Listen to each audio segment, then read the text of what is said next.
Damlı yırlaganım yok o sarı kayınlar. Alar iki sarı kaydılar. Sarı kayınlar kaçırırlar sabahız. O bitlerse. Sarı kayınlar.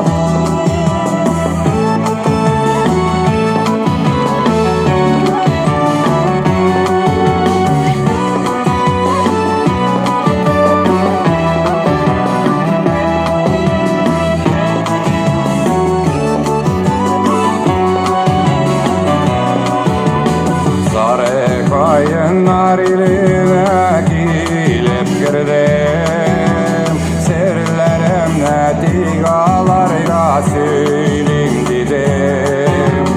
Kayınlarım beni görüp şavlaştılar, hüyalar kellek belim soraştılar.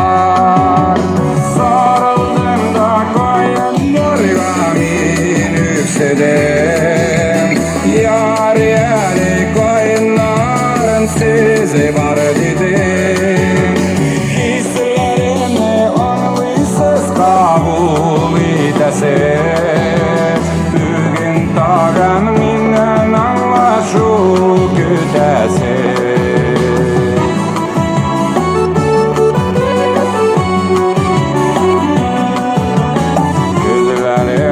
Saf altınga kirgen çağı, şuşundan da yemli vakit var mı tağı? Sarı düzler yan yarasını düzeltir mi? Elleğinde girsin güveytir mi?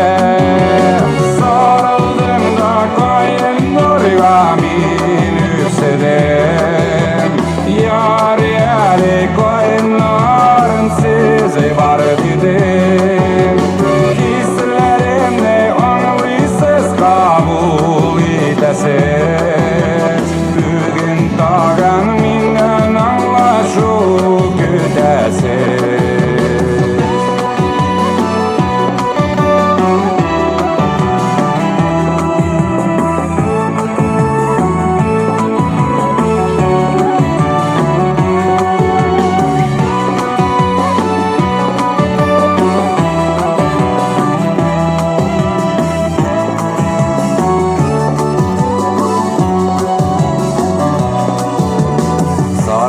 Kayınlar iline gilip girdim, sirlerimle digalarıyla söyleyim dedim.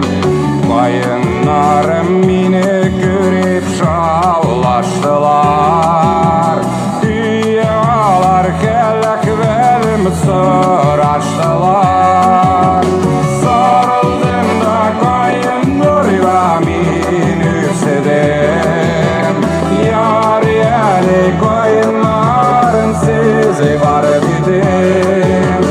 Hislerimle anlısız kabul edesin, bugün tağın minnen anlaşıp güdesin.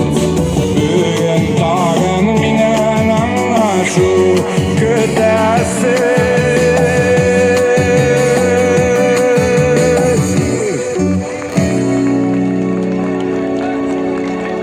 Rekmet! Mağları boşuna rekmet!